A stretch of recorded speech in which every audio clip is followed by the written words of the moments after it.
If you somehow don't know already, Star Citizen 411 introduced a new thing called scripts, and scripts are kinda important for one reason: wikelo really wants them. So in this video, I'm going to dive into what is the best way to farm scripts and get a crap ton of them to give to wikelo, because that's all they're really good for. There are two kinds of scripts: mercenary scripts and council scripts. They're basically the same, they just look different. You need 50 of either mercenary or council scripts to get one wikelo favor. So there are a couple different ways to get scripts. During Invictus launch week, there were a bunch of scripts scattered around the convention's show floor. According to this user on Reddit, he was able to find 15 scripts. 8 of them are mercenary and 7 are council scripts. But obviously, Invictus launch week is done, so missions are the main way to get scripts in Star Citizen. So let's take a look at them. There's this one-time mission where all you do is go to the Bevish Convention Center and get 10 mercenary scripts. You don't have to go to the show floor. I don't know if that's still around though. There's the Navy Patrol scenario missions offered by the newest NPC, or oldest depending on how you look at it, Gilly. The Navy Patrol scenarios are training missions for the UE Navy where you do various patrol objectives around Arcor. The first scenario involves pinging and scanning 3 satellites, and you get 5 mercenary scripts as a reward. The second one involves neutralizing a target, which gives you 10 mercenary scripts. And the third one has you protecting a ship from enemy ships. Successfully doing so will net you 15 mercenary scripts. In total, doing all 3 of them will net you a total of 30 mercenary scripts, plus a t-shirt. However, like the Happy Invictus mission, these scenarios are not repeatable. Then there's the Hunt the Polaris mission, which is repeatable. It's a server-wide event where the Frontier fighters have stolen a Polaris, and the players try to track it down by investigating patrol points, defeating waves of Frontier fighters, protecting the UE Navy capital ship from these Frontier fighters, and then ambushing and destroying the Polaris before it escapes to Pyro. Doing and succeeding in all that will net everyone a whopping 30 mercenary scripts, plus an equally divided share of 2.5 million AOE, so probably around 20 to 30k per player. The first time you complete the Hunt the Polaris mission, you will get a salvaged captain's chair decoration for your hangar.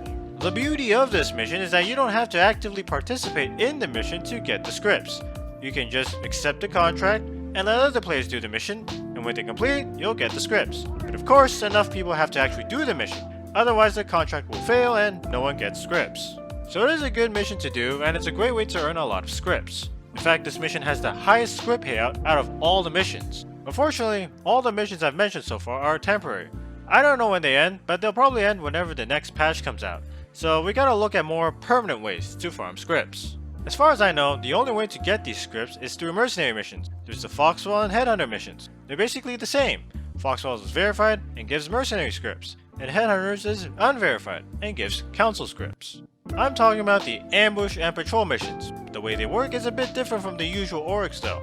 Looking at Foxwell, I grinded my rep up to security contractor level by doing patrol missions. And because I did a lot of patrol missions, I'm able to do up to red level patrol missions, but I didn't do much ambush missions. As a result, I can still only do amateur missions despite my rep level. I haven't done the new Headhunter ones, but I believe this also applies to them as well.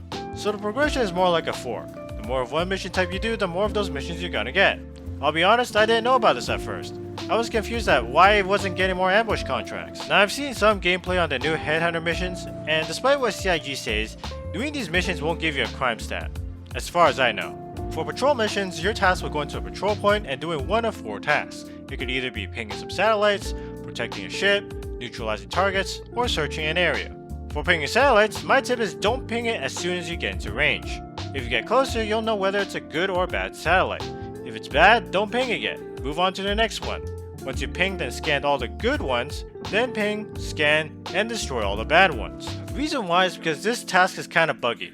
Sometimes destroying the bad satellites will trigger enemies to spawn. Sometimes it doesn't. When it does, there's a small chance that the mission won't update the markers after killing all the enemies, and you have to quantum in and out for them to show up. It's kind of a pain in the ass. For protecting the ship, surprisingly, failing this task won't fail the mission. So unfortunately, it's faster to let the ship die than it is to rescue him, especially at the higher levels. Maybe up to the first orange level it's worth saving him, depending on the ship you're using. When it comes to neutralizing targets, for the harder levels it helps to attack them one at a time. Get about 11 kilometers away from one of the ships and start inching closer until one of them starts aggroing you, and then immediately pull back to prevent more enemies from joining in. In fact, that's what you should do in general when facing combat in missions at higher levels.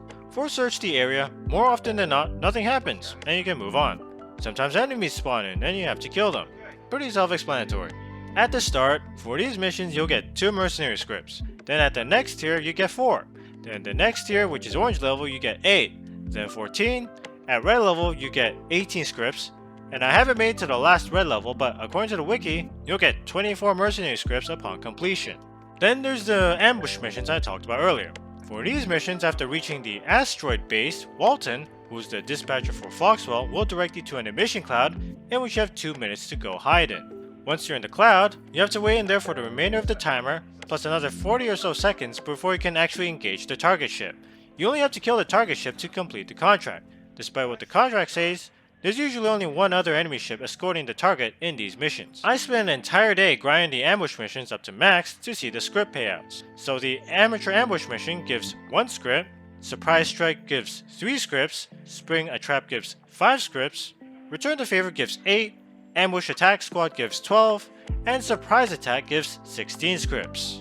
The ambush missions are pretty easy. You can solo them up to attack squad.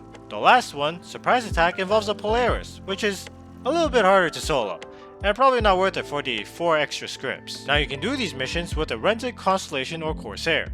You can rent a Constellation Taurus from New Babbage for around 160k, or the Corsair from Lorville for about the same price, and you'll make your money back within 2 missions. But of course it's better to own one. As you can see here, I have a Taurus with 4 Attrition 5 repeaters and a Parapet shield, which has the highest max health of any size 3 shields. You can buy it from Grimhex or Omega Pro at New Babbage.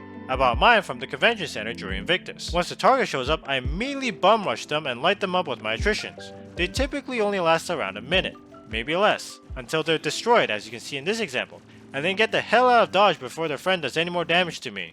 This is where the attritions really show their value. Their shields get melted so fast, and the ship starts lighting up like a Christmas tree. As you can see, I killed them so fast that even the Caterpillar couldn't fully drain my shield before it died. And that's the hardest target to kill, because it has the most turrets, the most firepower, so theoretically you can do this almost infinitely.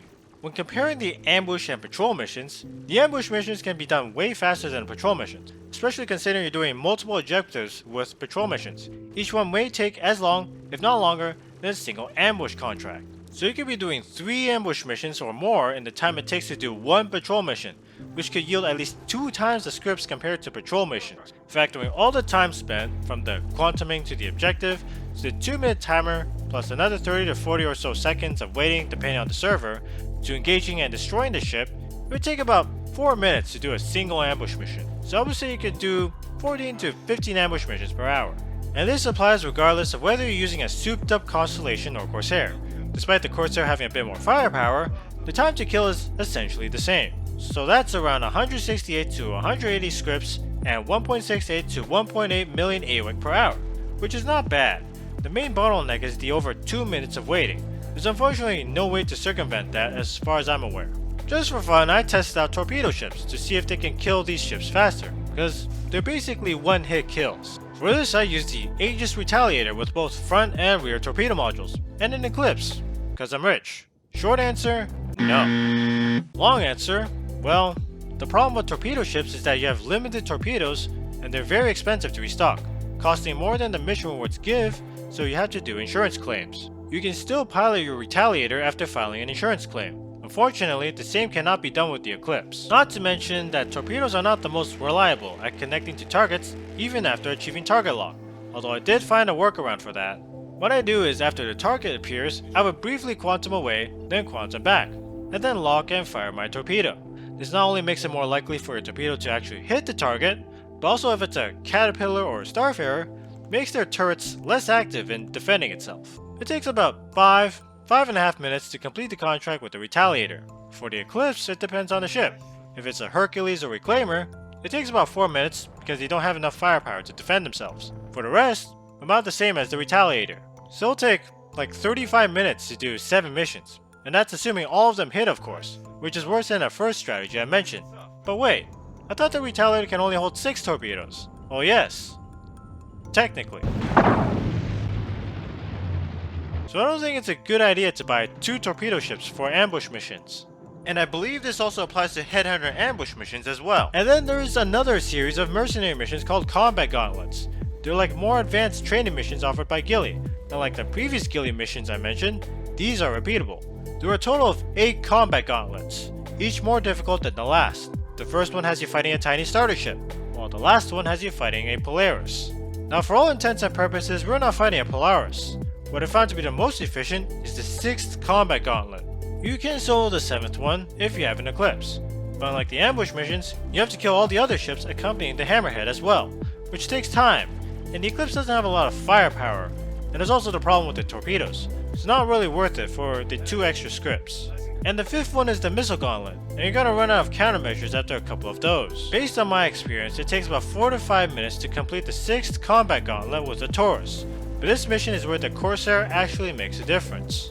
With an upgraded shield and 6 attrition repeaters, the fastest I was able to do the mission from acceptance to completion was just under 3 minutes, and that's under ideal circumstances. On average, I could complete it in about 3.5 minutes. Perhaps with more practice, I could complete it in under 3 minutes more frequently. So theoretically, you could do this 20 times an hour, netting 280 scripts and over 3 million AWEC per hour. But that's if everything went perfectly, which rarely does. Realistically, it's more like 14 to 18 times an hour. This depends on server load, how quickly the mission reappears after completion, how often you have to repair your ship, quantum travel distance, and more. So you can still get more than 250 scripts an hour. And this is on top of the Hunt the Polaris event, which, depending on how active the server is, could boost it to potentially above 300 scripts an hour, although I wouldn't count on that.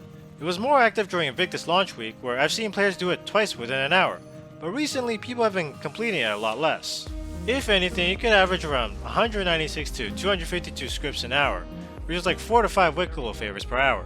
I don't know if there is an equivalent one for council scripts. I went to Pyro and haven't found any equivalent missions for that. But wait, there's one more thing I should mention.